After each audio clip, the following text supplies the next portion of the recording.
The Newsday continues here on One News Now. I'm Sean Yao. The Health Department reported 690 new COVID-19 cases on Sunday. Let's get to what these numbers mean with infectious diseases expert Dr. Ronjin Solante, who joins us now over Zoom. Good afternoon again, Dr. Solante. Long time no talk. We have the DOH clarifying that most of these cases are just backlogs, but based on your own observations, how are we really doing in terms of case trend? Yes, thank you, Sean. No? So I think it's too early to tell if these 690 cases are the trend that we have now. The cases are increasing, no? And we need at least 3 to 4 days of consecutive monitoring if this will be the same numbers that we will encounter in the next 3 to 4 days. So I believe there's a possibility that the numbers here are based on the backlog of some laboratories, and I hope it's just really a backlog, no? But again, the message here is that we should not be complacent, and we continue to advocate the booster doses for those who have received the primary vaccine series. All right, let's get to the boosters a little bit later on, Dr. Solante. But for now, given that it is election season, it is the hottest time of election season, and there's a lot of rallies and campaign sorties nationwide. Has this in any way affected the case count, you think, or are we reaping the benefits of vaccination? What are we seeing here? Well, there are two factors to consider here. There will be the possibility of increase in the cases. One is because of the waning immunity for those who receive the primary vaccine series, especially for those who receive it November and December. And we have the BA2, which is very transmissible and can also evade protection from the vaccine. And number two, because of the increase in the mobility, and part of this is the possible super spreader event. But it's too early to tell if these are really cases now, but these are factors to consider when we predict and when we tell and when we look at 2 or 3 weeks from now, if there will be more cases, then we have to look back the super spreader event with highly transmissible Omicron variant, and at the same time in a population where there is waning immunity because only of primary vaccine series. All right, having said that, Doc, what do you think? Would you say that the Philippines is really heading in the right direction, which is to the endemic stage of living with the coronavirus? Are we almost there yet? Based on what we see, of course, the streets are full, the malls are full, restaurants, everything's back on. It's too early, Sean. It's too early. We see cases, the situation in South Korea, in some European countries, in the US. They're looking at endemicity of the Omicron variant, but we need to closely still monitor our cases. And if this will be the trend, that cases will just be less than 1,000 in the next 2 to 3 months, then I would be happy for that. But again, we have to be clearly monitoring the cases. All right, let's move over to Thailand, which has recorded its first case of the Omicron XE COVID-19 variant. What do we know about this new subvariant of Omicron, and should we be scared? Should we actually be prepared for an eventuality where a new variant will appear?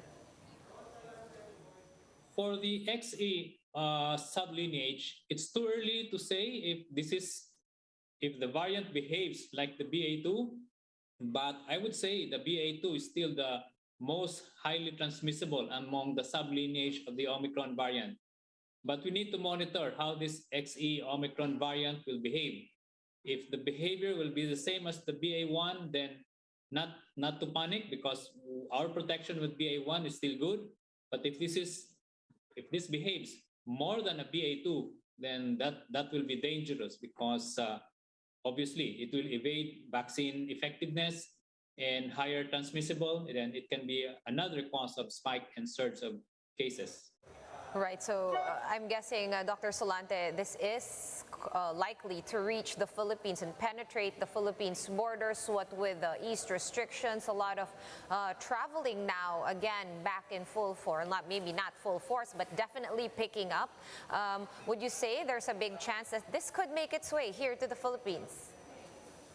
There's always a big possibility because remember when we have the BA2, we also strictly implement the border closure and border screening, and yet BA2 was able to penetrate and we are affected with it last January. So any variant of concern, especially in a country where it is also near us, like Thailand, then that should also be monitored.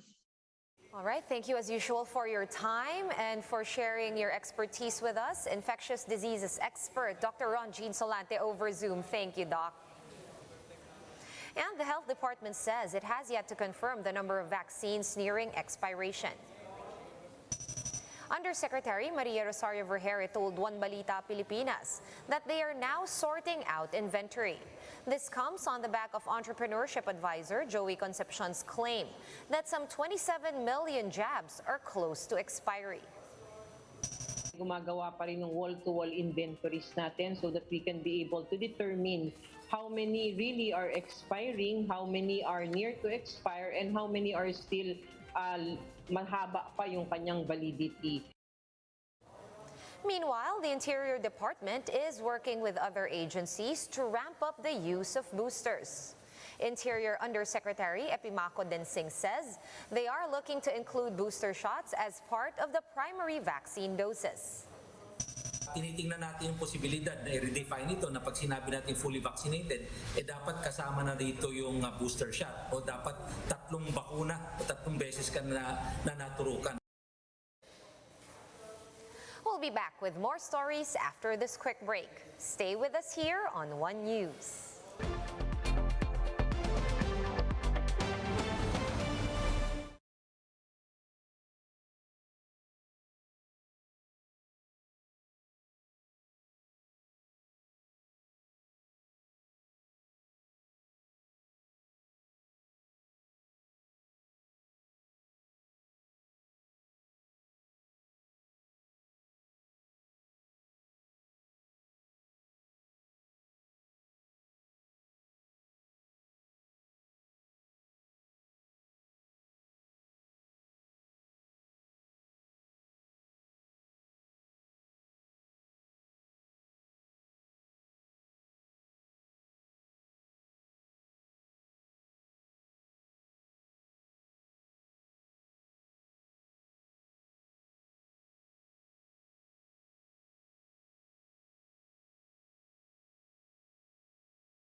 watching One News Now. I'm Sean Yao.